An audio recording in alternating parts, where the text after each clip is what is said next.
అందరికీ నమస్కారం అండి. చాలా రోజులు అయిపోయింది వీడియో పెట్టి.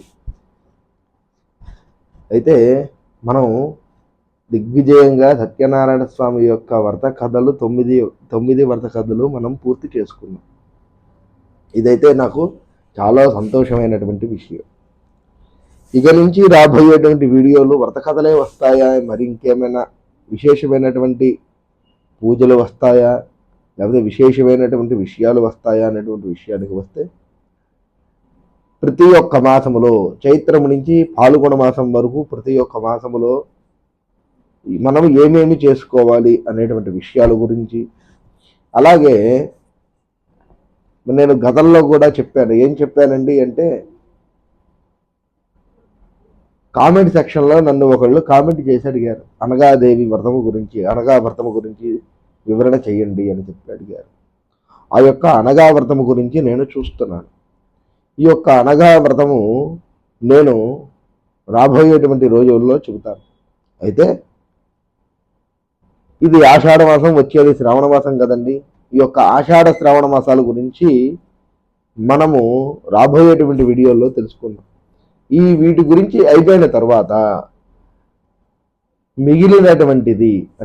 మిగిలినటువంటి రోజుల్లో నేను మీకు ఈ యొక్క అనగాదేవి వ్రతము గురించి, అలాగే లక్ష్మీ కుబేర వ్రతము గురించి నేను మీకు వివరంగా చెబుతాను. ఇప్పుడు మనం విషయానికి వస్తే, అసలు మనం రోజువారీ చేసేటువంటి పనులు తెలుసుకుందాం.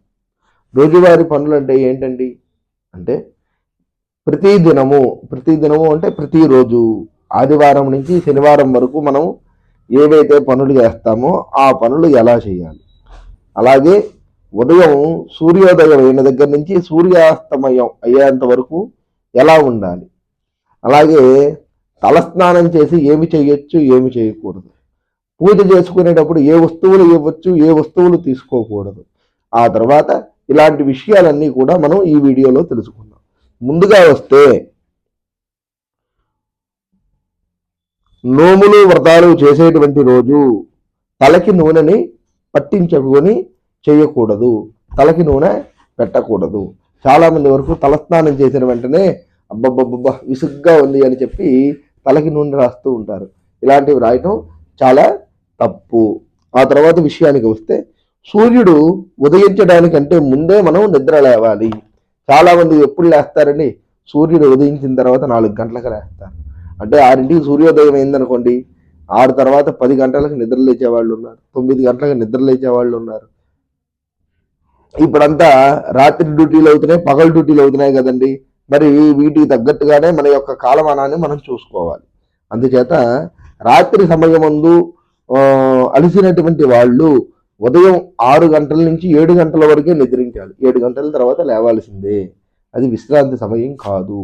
మీరు 3 గంటల వరకు కష్టపడి, అబ్బబ్బబ్బబ్బా నేను 3 గంటల వరకు కష్టపడ్డానండి, నేను 12 గంటల వరకు నిద్రిస్తాను అంటే అలా నిద్రించకూడదు. అలా చేసినట్టయితే మనకు తెలియకుండా మనం అనారోగ్యానికి గురి అవుతాము అని చెప్పి మనకు ధర్మశాస్త్రం చెబుతోంది.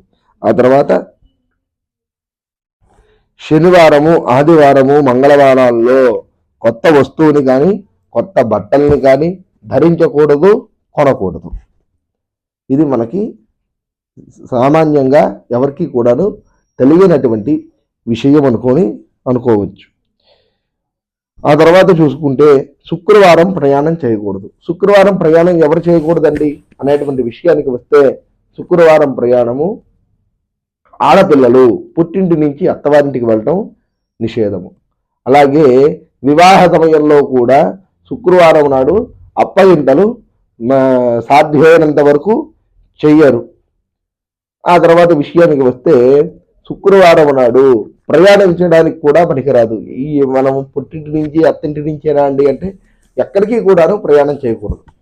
అత్తగారింట్లో ఉన్నా అలాగే పుట్టింటిలో ఉన్నా ప్రయాణం చేయకూడదు. ఇది ఆడవాళ్ళకే వర్తిస్తుందా, మగవాళ్ళకి వర్తించదా అంటే మగవాళ్ళకు కూడా వర్తిస్తుంది. మగవారు కూడా శుక్రవారం నాడు ప్రయాణము చేస్తే ఆ యొక్క ప్రయాణము చేసినటువంటి రోజున వారు ఏ పని అయితే అనుకుంటున్నారో ఆ పని జరగకుండానే వెన్ను తిరిగి వచ్చేస్తారు. ఇది మనం తెలుసుకోవాల్సినటువంటి మరొక విషయం. ఆ తర్వాత ముందు వీరు కుంకుమ పెట్టుకొని ఇతరులకి కుంకుమ పెట్టాలి. ఏ ఏ సమయాల్లో పెట్టాలి కుంకుమ అనేటువంటి విషయానికి వస్తే, ముందుగా పూజ చేసుకునేటువంటి విషయంలో కానీ, లేకపోతే పూజలో కూర్చున్న తర్వాత దంపతులకి మనం బట్టలు పెడుతూ ఉంటాము. ఇలా బట్టలు పెట్టేటువంటి విషయంలో కానీ, ఆ తర్వాత చూసుకుంటే ఎవరైనా ఇంటికి వచ్చి ఇంటి నుంచి వెళ్ళేటప్పుడు కానీ, ఇలాంటి విషయాల్లో మనము తగు జాగ్రత్తగా ఉండి మందు మనము పెట్టుకుని ఇతరులకు బొట్టు పెట్టాలి. అది మన యొక్క సాంప్రదాయంగా భావించాలి. ఇలా చేస్తే చాలా మంచిది. ఆ తర్వాత విషయానికి వస్తే, పూజా సమయంలో మీ చేత్తో మంచినీరు మజ్జిగ ఇవ్వకూడదు. మనం ఇందాక చెప్పుకున్నాం, మంచినీళ్ళు మజ్జిగనండి ఇంకేమీ ఇవ్వకూడదు. అంటే పూజా సమయంలో పూజ చేసుకునేటప్పుడు మన చేతి నుంచి డబ్బును కూడా జారనివ్వకూడదు. అంటే పూజ అయిపోయిన తర్వాత మనం డబ్బులు కానీ ఇంకా ఇలాంటి ఇతరత్ర వస్తువులు ఇవ్వచ్చు, కానీ పూజ మధ్యలో కూర్చొని ఉండగా బాగా నాకు 1000 రూపాయలు అంటే 1000 రూపాయలు తీసి ఇతరులకి ఇవ్వకూడదు. పూజ అయిపోయిన తర్వాత లేకపోతే మరి ఒక మనిషిని పురమాయించి ఆ మనిషి చేత ఇప్పించడమో చేయాలే కానీ మన చేత మనం పూజలో కూర్చొని ఉండగా మనము ఇవ్వకూడదు. ఇది మనం గ్రహించాలి. అదే విధముగా మజ్జిగ మంచినీళ్లు కూడా మన చేత్తో మనం ఇవ్వకూడదు. ఎందుకు ఇవ్వకూడదు అని చెబుతున్నాను అంటే, బాగా కూర్చోడా మంచినీళ్ళు ఇస్తాను అని చెప్పి మనం ఇటు మాట్లాడుతూ ఉంటే ఇక్కడ పూజకి భంగిమ కలుగుతుంది. ఇలా భంగిమ కలగకూడదు అంటే మనం పూజ మీద శ్రద్ధ పెట్టి మరి ఒక మనిషిని మన యొక్క ఇంటిలో పెట్టుకుని వారి చేత ఇలాంటివి ఇప్పించాలి. అలా చేస్తే గౌరవ మర్యాదలకు కూడా భంగం చేసినటువంటి వాళ్ళం అయితే మనం అవ్వము. ఎందుకంటే ఎవరో ఒకళ్ళ చేత మనం చేస్తాం కాబట్టి. ఆ తర్వాత చూసుకుంటే ఇతరుల నుండి ఉప్పు నూనె తీసుకోకూడదు. పూజా సమయంలో మాత్రమే ఇది వర్తిస్తుంది. ఇతరుల నుండి ఉప్పు నువ్వుల నూనె, అలాగే కొబ్బరి నూనె, అలాగే ఇప్పుడు ఈ మధ్య వచ్చే వాటికా నూనెలని, మందారం నూనెలని, ఇంకేవో నూనెలు వచ్చాయి. ఇలాంటి నూనెలు కూడా మనము తీసుకోకూడదు. ఆ తర్వాత విషయానికి వస్తే మన ఇంటి గడప కాలితో తొక్కకూడదు. మన ఇంటి గడప అంటే మన ఇంట్లో ఉండేటువంటి ఒక్క గడపే కాదండి, మన ఇంట్లో ఉండేటువంటి గడప కాకుండానే ఏ యొక్క ఇంటికి వెళ్ళినా, ఏ యొక్క గృహానికి వెళ్ళినా వారి యొక్క ఇంట్లో ఉన్నటువంటి గడపని తొక్కకూడదు. అలాగే వారి యొక్క ఇంట్లో ఉన్నటువంటి గడప మీద నించొని తుమ్మకూడదు, మంచినీళ్లు తాగకూడదు. ఇటువైపు గడప నించొని అటువైపు గడప మీదకి మనం ఏవి కూడా వేరే వాళ్ళకి అందచేయకూడదు. ఇలాంటివన్నీ కూడా మనము గ్రహిస్తూ ఉండాలి. మన పెద్దవాళ్ళు కూడా అంటూ ఉంటారు, ఈ యువతల గడప ఉండి అవతలకు డబ్బులు ఇస్తావేంటయ్యా, లేకపోతే యువతల నుండి అవతలకు కూరగాయలు ఇస్తావేంటి, యువతల నుంచి అవతలకు బొట్టు పెడతావేంటి అని చెప్పి పూర్వం పెద్దవాళ్ళు అంటూ ఉండేవాళ్ళు. అలాగే ఈ విధముగా మనము ఈ యొక్క విషయాన్ని గ్రహించాలి. గడప మీద నించొని తుమ్మితే అనారోగ్యము, గడప మీద నించొని మాట్లాడితే లక్ష్మి అరిష్టము, ఇలాంటివన్నీ కూడాను ఉంటాయి. అందుచేత మనం గ్రహించాలి. ఆ తర్వాత విషయానికి వస్తే దీపము, శివలింగము, శంఖము, సాలగ్రామము, తులసి, పుష్పములు, గరిక, రుద్రాక్షమాలలు, నెయ్యి, యజ్ఞోపవీతములు, పండ్లు వీటివి ఎట్టి పరిస్థితిలో కటిక నేలపై ఉంచకూడదు. ఎందుకండి కటిక నేలపై ఉంచకూడదు అంటే అవి చాలా పవిత్రమైనటువంటి వస్తువులు కదండి. ఇలా పవిత్రమైనటువంటి వస్తువుని మనము కటిక నేల మీద ఉంచితే ఆ యొక్క వస్తువు ఏమవుతుంది, అశుద్ధమవుతుంది. అది మనం గ్రహించాలి. ఈ యొక్క అశుద్ధమైనటువంటి వస్తువు పూజ చేయడానికి పనికిరాదు. అందుచేత దీపము చేసినప్పుడు పీట మీద పెట్టి ఒక తమలపాకు వేసి దీపారాధన చేయాలి. అలాగే శివలింగం పెట్టినప్పుడు కూడా శివలింగం కింద ఒక పీటను కానీ లేకపోతే దానికి తగిన ఆసనం అంటే మారేడు దళము, తమలపాకు, మామిడాకు మన దగ్గర ఏదైతే మనకి అందుబాటులో ఉంటుందో దాన్ని పెట్టి శివలింగాన్ని పెట్టాలి. ఆ తర్వాత శంఖానికి కూడా మనకి శంఖపాత్ర అని చెప్పి శంఖము కింద బేసి మట్టం ఉంటుంది, దాన్ని తీసుకొని శంఖాన్ని పెట్టాలి. అలా ఒక్కొక్క దానికి ఒక్కొక్క వివరణ ఉంది. ఇదంతా ఇప్పుడు నేను చెప్పుకుంటూ వెళితేనండి వీడియో పెరిగిపోతూ ఉంటుంది. అందుచేత నేను కొద్ది వాటికి చెబుతున్నాను. దీన్ని అనుసరించి ఈ విధముగా మనకి ఈ యొక్క వస్తువులకి మనము జాగ్రత్త తీసుకోవాలి. ఆ తర్వాత పూలు, మారేడు దళాలు, బిల్వ దళాలు ఇలాంటివి చక్కగా ఒక ప్లేట్లో కానీ విస్తరాకులో కానీ ప్లేట్లో అంటే రోజు కడుపు నిండా అన్నం తినేటువంటి కంచాల్లో పెట్టకూడదండి.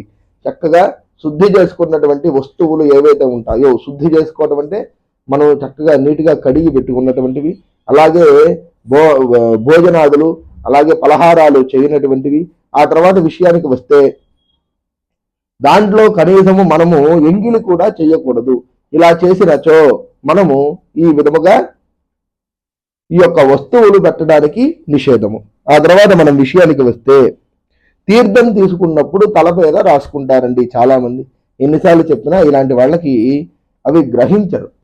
ఇలా గ్రహించకపోతే ఏం జరుగుతుంది అన్నటువంటి విషయం మనం చూసుకుంటే, ఈరోజు తీర్థములో ఆవు పాలు, పెరుగు, తేనె, నెయ్యి, పంచదార, లేకపోతే ఆవుకు సంబంధించినటువంటి 5 పదార్థాలు అంటే ఆవు పేడ, ఆవు మూత్రము, ఆవు నెయ్యి, ఆవు పాలు, ఆవు పెరుగు, ఇలాంటివి తీర్థం తీసుకుంటూ ఉంటాము.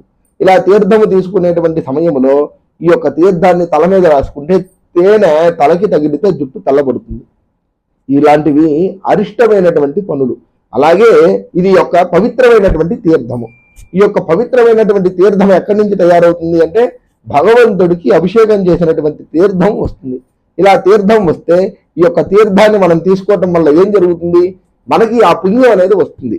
అలాగే పాదములు, శిరస్సు, పాదములు అంటే ఈ యొక్క అరిపాదాలు, అలాగే తల మీద ఉన్నటువంటి వెంట్రుకలు, ఇవి రెండూ కూడా పాపముకు సంబంధించినవి. ఇవి రెండూ కూడా మనము తగు జాగ్రత్తగా ఉండాల్సినటువంటి విషయం. జుట్టు ముట్టుకుంటే మలినము అని చెప్పుకుంటాం. ఈ మలినాన్ని ముట్టుకున్నప్పుడు మనం ఏం చేస్తాం, చేతులను నీళ్లు వేసుకొని శుద్ధి చేసుకుంటాం. మరి ఇంత పవిత్రమైనటువంటి తీర్థాన్ని మనం తీసుకున్నప్పుడు తల మీద రాసుకుంటే ఈ యొక్క మలినానికి ఆ తీర్థం వండితే మనకి ఆ పాపము చుట్టుకుంటుంది. ఇలా చేయకూడదు అని చెప్పి ధర్మశాస్త్రం చెబుతోంది. ఈ విధముగా మనము ఈ విషయాన్ని గ్రహించాలి. ఆ తర్వాత విషయానికి వస్తే గుడికి తలస్నానం చేయకుండా వెళ్ళకూడదు. ఎందుకు తలస్నానం చేయకుండా దేవాలయానికి వెళ్ళకూడదండి అంటే, మనము పడుకునేటువంటి వస్తువులు అంటే పడక గది వస్తువులు, ఇలాంటివి కొన్ని విషయాలు ఉంటాయి కదండి. ఇలా రాత్రి నిద్రించిన తర్వాత ఆ యొక్క పడక గదిలో నుంచి బయటికి వచ్చిన తర్వాత తలస్నానము చేసే దేవాలయానికి వెళ్ళాలి. అది ఎవరైనా సరే దేవాలయానికి తలస్నానము చేసే వెళ్ళాలి. ఆ తర్వాత తలస్నానం చేసే భగవంతుడికి పూజ చేయాలి మన యొక్క గృహములో. ఇలాంటివి మనం గ్రహించాలి. ఇలా తెలిసి తెలియక చాలా మంది చేస్తూ ఉంటారండి. అలా చేయటం అయితే చాలా తప్పు. ఆ తర్వాత మనం విషయానికి వస్తే దీపాన్ని అగ్గిపుల్లతో వెలిగించకూడదు. మరి ఎలా వెలిగించాలి? అగరబత్తి వెలిగిస్తారండి? అగరబత్తితో కూడా వెలిగించకూడదు. అగరబత్తి కూడా పుల్లే కదండి. మరి ఎలా వెలిగించాలి అంటే, ఒక ఏకహారతిని తీసుకొని దాంట్లో ఆవు నెయ్యిలో తడిపినటువంటి ఒత్తిని వేసి ఆ ఒత్తిని వెలిగించాలి ముందు అగ్గిపుల్లతో. అప్పుడు ఈ యొక్క అగ్గిపుల్లకి ఉన్నటువంటి దోషము ఏదైతే ఉంటుందో ఆ దోషము ఈ యొక్క ఏకహారతితో పోతుంది. అప్పుడు ఈ యొక్క దీపము ఎప్పుడైతే వెలుగుతుందో ఈ యొక్క ఏకహారతి శుద్ధవుతుంది. శుద్ధైనటువంటి ఏకహారతితో తీసుకువచ్చి భగవంతుడి దగ్గర మనము దీపారాధన చెయ్యాలి. అంటే ఏకహారతిలో మాత్రమే దీపారాధన చేయాలి. ఆ తర్వాత ఇంకొక విషయానికి వస్తే, పరిగెత్తే వారికి, ఆవలించే వారికి, తలస్నానం చేసేవారికి నమస్కారం చెయ్యకూడదు. ఇది మనం గ్రహించాల్సినటువంటి విషయము. ఇంకొకటి, ఉదయాన్నే సూర్యోదయం అయ్యేటువంటి సూర్యుణ్ణి, అలాగే సాయంకాలం అస్తమించేటువంటి సూర్యుణ్ణి నీళ్లల్లో కానీ అద్దములో కానీ చూడకూడదు. ఇలా చూసినచో భగవంతుడు మనకి అనుగ్రహాన్ని ఇవ్వడు. భగవంతుడిని సూర్యాస్తమం అయ్యేటప్పుడు, సూర్యోదయం అయ్యేటప్పుడు స్వయంగా మన యొక్క నేత్రములతో మాత్రమే చూడాలి. మన నేత్రములతో అంటే మన యొక్క కళ్ళతో మాత్రమే చూడాలి. ఇవన్నీ కూడా మనము నిత్యము చేసేటువంటి తప్పులు. సూర్యాస్తమం అవుతోంది అనగానే డిఎస్ఎల్ఆర్ కెమెరాను లేకపోతే ఒక మంచి ఫోన్ తీసుకొచ్చి ఆ సూర్యుడిని ఈ కెమెరాలో చూసి అబ్బబ్బబ్బ భలే ఉంది సూర్యుడు అని చెప్పి ఫోటోలు తీస్తూ ఉంటాం. అలా చేయకూడదు. ఇలాంటి తప్పులు చేయటం వల్లే మనము పాపాలకి గురవుతూ ఉంటాము.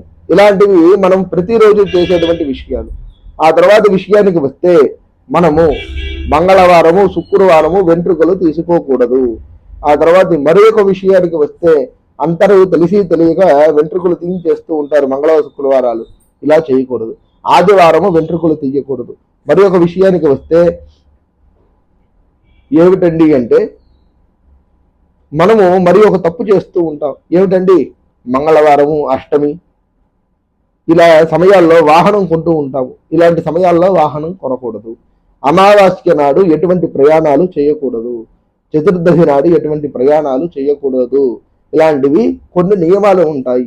ఇలాంటి నియమాలు మనం పాటించాలి. మన యొక్క హిందూ ధర్మాన్ని మనం పాటించాలి. ఇలా చేసినచో మన యొక్క హిందూ ధర్మాన్ని మనం కాపాడిన వాళ్ళం అవుతాము. నేను ఇక్కడికి సెలవు తీసుకుంటున్నాను. మీకు ఏదైనా సరే ఎలాంటి విషయాలైనా కావాలి అన్నా కామెంట్లో కామెంట్ చేయండి. నేను మీకు తెలియజేయడం జరుగుతుంది. ఎలాంటి వ్రతాలు కావాలన్నా, ఎలాంటి నోములు కావాలన్నా, ఎలాంటివి పూజా ఫలితాలు కావాలన్నా, ఏ విషయం గురించి అయినా కామెంట్ సెక్షన్లో కామెంట్ చేయండి. నేను మీకు చేయడం జరుగుతుంది. మీ యొక్క యూట్యూబ్ ఫ్యామిలీ వల్లే నేను మీకు మంచి విషయాలు అందజేయడం జరుగుతుందండి. మీ యొక్క నేను చెప్పేటువంటి విషయాలు మీరు ఎంతో ఆనందంగా తీసుకుంటున్నారు కాబట్టి నేను ఇలాంటి మంచి మంచి వీడియోలు చెప్పడానికి ఇంట్రెస్ట్గా చూపిస్తున్నాను. అలా మీరు ఈ విధముగా నా యొక్క ఛానల్ని ఫాలో అవ్వండి. ఇలాంటి మరిన్ని మంచి విషయాలు నేను మీకు తెలియజేస్తూ ఉంటాను. ఇక్కడికి సెలవు తీసుకుంటున్నానండి. స్వస్తి. జై హింద్.